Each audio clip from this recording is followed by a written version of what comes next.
ಹೇಳ್ರಪ್ಪ. ಸಂತೋಷ್ ಲಾಡ್ ಅವರು 2014 ಮೋದಿ ಪ್ರಧಾನಿಯಾಗಿದ್ದು, ಅದರ ನಂತರ ನಡೆದಂಥ ವಿಧಾನಸಭಾ ಚುನಾವಣೆಗಳನ್ನು ತಗೊಂಡ್ರೆ ರಾಜಸ್ಥಾನ ಸೋತರು, ಹೌದು, ಮಧ್ಯಪ್ರದೇಶ ಸೋತಿದ್ರು, ಹೌದು.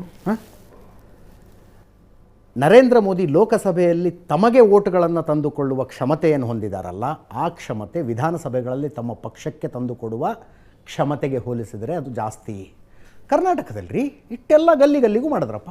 ಅರೆ, ಮತದಾರನೊಂದು ವಿವೇಚನೆಯನ್ನು ನೀವು ಪ್ರಶ್ನೆ ಮಾಡ್ತಾ ಇದ್ದೀರಾ. ಹಂಗಿದ್ರೆ ಟಿವಿ ನೋಡ್ಕೊಂಡು ಓಟ್ ಹಾಕ್ಬಿಡ್ತಾರೆ, 66 ಸ್ಥಾನಕ್ಕೆ ಬಂತ್ರಿ ಬಿಜೆಪಿ. ಇದೇ ಮೋದಿ ಬಂದು ನನ್ನ ನೋಡ್ಕೊಂಡು ಓಟ್ ಹಾಕ್ರಿ ಅಂದ್ರೆ ಕರ್ನಾಟಕದ ಮತದಾರ ಕೇಳಲಿಲ್ಲ. ಇಲ್ಲಿನ ಈಗ ಜನ ಪರ್ಫಾರ್ಮೆನ್ಸಿಗೆ ಬೆಲೆ ಕೊಡೋದಿಲ್ಲ, ಅಭಿವೃದ್ಧಿಗೆ ಬೆಲೆ ಕೊಡೋದಿಲ್ಲ, ಬೆಲೆ ಕೊಡೋದೇ ಬೇರೆ ವಿಷಯಗಳಿಗೆ. ಕರ್ನಾಟಕದಲ್ಲಿ ಯಾಕೆ ಕಾಂಗ್ರೆಸ್ ಗೆಲ್ತು ಹಂಗಿದ್ರೆ? ಇದು ಆಕ್ಚುಲಿ ಚೆನ್ನಾಗಿರೋದು. Very nicely you analysed. ಇಲ್ಲಿ ಏನಾಗುತ್ತೆ ಅಂತಂದ್ರೆ ದಿ ಎಂಟೈರ್ ಮೀಡಿಯಾ, ಸಾರಿ, ನೀವು ಅವ್ರ ನೆಗೆಟಿವ್ ಇಲ್ಲ ಅಂದರೆ ಯಾವುದೇ 10 ವರ್ಷದ ಸರ್ಕಾರದ ಒಂದು ನೆಗೆಟಿವ್ ಇಲ್ಲ. ಪ್ರಜಾಪ್ರಭುತ್ವ ವ್ಯವಸ್ಥೆಯಲ್ಲಿ ಒಂದು ಸಣ್ಣ ಗ್ರಾಮ ಪಂಚಾಯತಿಯಲ್ಲಿ 1 ವರ್ಷ ಇದ್ದರೆ ಅವ್ನ ವಿರುದ್ಧ ಲಬ್ ಬಡ್ಕೊಂತಾರೆ ಜನ, ಲಬ್ ಬಡ್ಕೊಂತಾರೆ. 10 ವರ್ಷ ಈ 140 ಕೋಟಿ ಜನಸಂಖ್ಯೆ ಇರತಕ್ಕಂಥ ಒಬ್ಬ ಪ್ರಧಾನಮಂತ್ರಿ ವಿರುದ್ಧ ಎಲ್ಲಿ ಯಾವುದು ಡಿಬೇಟೇ ಇಲ್ಲ ವಿರುದ್ಧ. ಸಂತೋಷ್ ಲಾಡ್ ಅವರೇ, ಹೌದು, ನಿಮಗೆ ಬೇಕಾಗದನ್ನು ನೀವು ಹೇಳೋದಕ್ಕೆ ನಿಮಗೆ ವೇದಿಕೆಗಳಿದೆ. ಹೌದು, ಇಲ್ಲಿ ನಾನು ಕೇಳಿದ್ದಕ್ಕೆ ಉತ್ತರ ಕೊಡಿ. What are you people playing? ಆಟ ಆಡ್ತಾ ಇದ್ದೀರಾ ಎಲ್ಲ ಸೇರ್ಕೊಂಡಲ್ಲಿ, ಏನದು? ಯಾಕಂತಲ್ಲ, ಒಂದು ನಿಮಿಷ. ನರೇಂದ್ರ ಮೋದಿ ಲೋಕಸಭೆಯಲ್ಲಿ ತಮಗೆ ಓಟುಗಳನ್ನು ತೆಗೆದುಕೊಳ್ಳುವಲ್ಲಿ ಯಶಸ್ವಿಯಾದಷ್ಟು ವಿಧಾನಸಭೆಗಳಲ್ಲಿ ತಮ್ಮ ಪಕ್ಷಕ್ಕೆ ಓಟ್ ಹಾಕ್ಸೋದಕ್ಕೆ ಅವ್ರಿಗೆ ಆಗಿಲ್ಲ. ಅದೇ ಹೇಳ್ತಿದ್ದೇನೆ.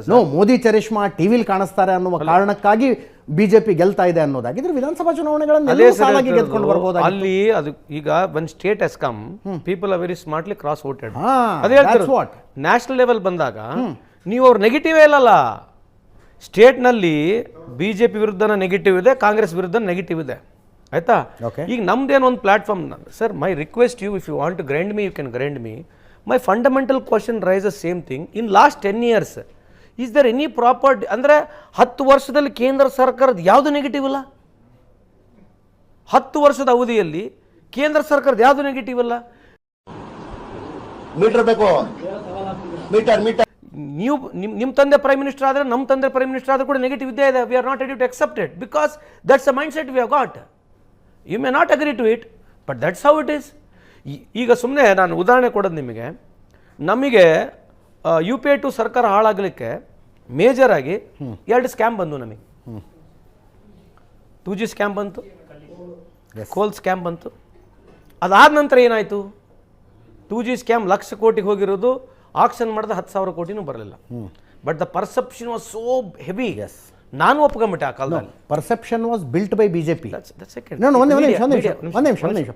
Perception was built by BJP. ಹಂಗೆ ರಾಜ್ಯದಲ್ಲಿ ನೀವು 40% ಸಿಎಂ ಅಂದ್ರಿ, ಯು ಬಿಲ್ಡ್ ದಟ್ ಪರ್ಸೆಪ್ಷನ್. ಅದೇ ಸರ್, ಅದೇ ಪರ್ಸೆಪ್ಷನ್ ಹೆಂಗೆ ಬಿಲ್ಡ್ ಆಯಿತು? ಅವಾಗ ರಾಹುಲ್ ಗಾಂಧಿ ಅವರು ಅಧಿಕಾರದಲ್ಲಿದ್ದರು ಕೂಡ ಮಾಧ್ಯಮದವ್ರಿಗೆ ಒಬ್ಬರಿಗೂ ಯಾವ ರೀತಿಯಾದ ಕಂಡೀಷನ್ಗಳು ಇರಲಿಲ್ಲ. I am telling you very openly, we would have controlled it. You meant to say today central government is not controlling it? You want to say? ಅದು ನೀವು ಹೇಳ್ಬೋದು ಅಷ್ಟೇ. ನೀವು ಫ್ರೀ ಬಿಡ್ರಲ್ಲ. Who stopped you? ನಿಮ್ಮನ್ನ ತಡೆದಿರುವವರು ಯಾರು? I am challenging you till today also. ಯಾಕಂದ್ರೆ ಪ್ರಜಾಪ್ರಭುತ್ವ ವ್ಯವಸ್ಥೆಯಲ್ಲಿ ನೀವು ಸಿಸ್ಟಮ್ ವಿರುದ್ಧ ಮಾತಾಡಕ್ಕೆ ಯಾರಿಗೆ ಬಿಡಂಗಿಲ್ಲ ಅಂತಂದ್ಮೇಲೆ ಹೆಂಗೆ everybody is feeling everything is great. That's how it is feeling. ದಯವಿಟ್ಟು ಒಂದು ನಿಮಿಷ. ನೀವು ಈ ದೇಶದಲ್ಲಿ ಇಂದಿರಾ ಗಾಂಧಿ ಪ್ರಧಾನಮಂತ್ರಿ ಆಗಿದ್ರು, ಎಮರ್ಜೆನ್ಸಿ ಹೇರಿದರು. ಹೌದು, ಎಮರ್ಜೆನ್ಸಿ ಹೇರಿದ ರಾತ್ರಿ ಎಲ್ಲ ನ್ಯೂಸ್ ಪೇಪರ್ ಆಫೀಸ್ಗಳಿಗೆ ಕರೆಂಟ್ ಕಟ್ ಮಾಡಲಾಯಿತು. ಅದಾದ ನಂತರ 21 ತಿಂಗಳು ನ್ಯೂಸ್ ಪೇಪರ್ ಪ್ರಿಂಟಿಗೆ ಹೋಗೋದಕ್ಕಿಂತ ಮುಂಚೆ ಇನ್ಫಾರ್ಮೇಷನ್ ಡಿಪಾರ್ಟ್ಮೆಂಟಿಗೆ ತೋರಿಸಿ ಓಕೆ ಮಾಡಿಸಿಕೊಳ್ಳಬೇಕಾಗಿತ್ತು. ಆಯಿತು. ಇದು ಓಕೆ ಅಂದ್ರಷ್ಟೇ ಪ್ರಿಂಟ್ ಆಗ್ಬೇಕು news paper, otherwise news paper print ಆಗಲಿಲ್ಲ. Done. Complete control over media. Done. ಅದರ ಅರ್ಥ ನೆಕ್ಸ್ಟ್ ಚುನಾವಣೆಯಲ್ಲಿ ಇಂದಿರಾ ಗಾಂಧಿ ಗೆಲ್ಲಬೇಕಾಗಿತ್ತು. ಸೋತರು. ಎಷ್ಟು ಹೀನಾಯವಾಗಿ ಸೋತರು? ಸ್ವತಃ ಅವರೇ ಲೋಕಸಭೆ ಚುನಾವಣೆ ಸೋತರು. ಹೌದು. ನೀವು ಆ ಲಾಜಿಕ್ ಪ್ರಕಾರ ಮೀಡಿಯಾ ಕಂಟ್ರೋಲ್ ನಲ್ಲಿ ಇದ್ದವ್ರು ಗೆಲ್ತಾರೆ, ಮೀಡಿಯಾ ಕಂಟ್ರೋಲ್ ನಲ್ಲಿ ಇಟ್ಕೊಂಡವ್ರು ಗೆಲ್ತಾರೆ ಅಂದ್ರೆ ಎಮರ್ಜೆನ್ಸಿ ನಂತರ ಇಂದಿರಾ ಗಾಂಧಿ ದೊಡ್ಡ ಗೆಲುವು ಪಡಿಬೇಕಾಗಿತ್ತು. ಒಂದು ನಿಮಿಷ, ಎಮರ್ಜೆನ್ಸಿ ಆದ್ಮೇಲೆ ಮತ್ತೆ ಪುನಃ ಇಂದಿರಾ ಗಾಂಧಿ ಗೆದ್ರು.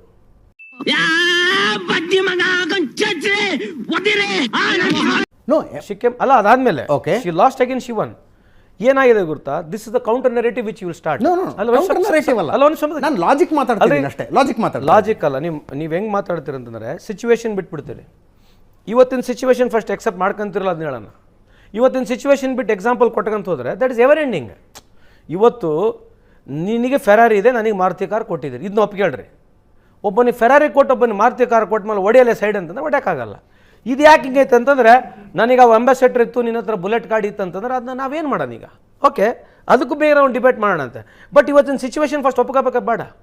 ಇವತ್ತಿನ ಸಿಚುವೇಶನ್ ಒಪ್ಕೊಳ್ಳೋದೇ ಅಲ್ಲ ನೀವು. ಯಾವಾಗಲೂ Indira Gandhi, Nehru, it will go there only. ಅಲ್ಲ ಮಾತಾಡ್ತೀನಿ, ಮೀಡಿಯಾ ಕಂಟ್ರೋಲ್ ಇಟ್ಕೊಳ್ಳೋದ್ರ ಅಲ್ಲ ಸರ್, ನೀವು sir you mean not agree Ajit, you are great, I got greatest regard for you. ನಾವು ಏನು ಮಾಡ್ಬೇಕು ಈಗ? ನಾನು ನಿಮ್ಮ ಜಾಗದಾಗಿದ್ದರೆ ಅದನ್ನ ಹೇಳ್ಬೇಕಾಗುತ್ತೆ. ಆ ಸಿಚುವೇಶನ್ ಬಂದು ಇವತ್ತಿದೆ, ನಾವು ನಿಮ್ಮ ಜಾಗದಾಗಿದ್ದರೆ ಅದನ್ನ ಹೇಳ್ಬೇಕು. ಏನು ಮಾಡೋದು ಈಗ? I am not criticising anybody, this is the way we are stuck in. ನನಗೆ ತುಂಬ ಹಿಂದೆ ಕೇಳಿದ ಒಂದು ಕಥೆ ನೆನಪಾಗುತ್ತೆ. ಒಬ್ಬ ರಾತ್ರಿ ಹೊತ್ತಿನಲ್ಲಿ ಸ್ಟ್ರೀಟ್ ಲೈಟ್ ಕೆಳಗಡೆ ಏನೋ ಹುಡುಕ್ತಿದ್ನಂತೆ.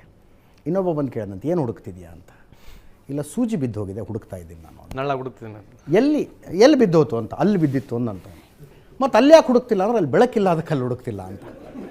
ನನಗೆ ಈ ವಾದಗಳನ್ನೆಲ್ಲ ಕೇಳಿಸ್ಕೊಂಡ್ರೆ ಅನ್ನಿಸ್ತಾ ಇರೋದು, ಅದು ಸಂತೋಷ್ ಲಾಡ್ ಅವರೇ, ನೀವು ಎಲ್ಲಿ ಕಳ್ಕೊಂಡಿದ್ದೀರಿ ಅಲ್ಲಿ ಹುಡುಕ್ತಿಲ್ಲ, ಎಲ್ಲಿ ಬೆಳಕಿದೆಯೋ ಅಲ್ಲಿ ಹುಡುಕಕ್ಕೆ ಪ್ರಯತ್ನ ಪಡ್ತಾ ಇದ್ದೀರಿ. I wish you all the best. I appreciate. ಅಲ್ಲ, ಇದು ಹೆಂಗಿದೆ ಗೊತ್ತಾ, ಇದೇ ಮಾಸ್ಟರ್ ಮೈಂಡ್ ಅನ್ನೋದು. ಇದು ಇವರು ಕ್ಯಾಂಡಲ್ ತೋರಿಸಿ ಹಿಪ್ನಾಟೈಸ್ ಕೂಡ ಮಾಡಂಗಿಲ್ಲ, ಬರೀ ಮಾತನಾಗೆ ಹಿಪ್ನಾಟೈಸ್ ಮಾಡಿಬಿಡ್ತಾರೆ.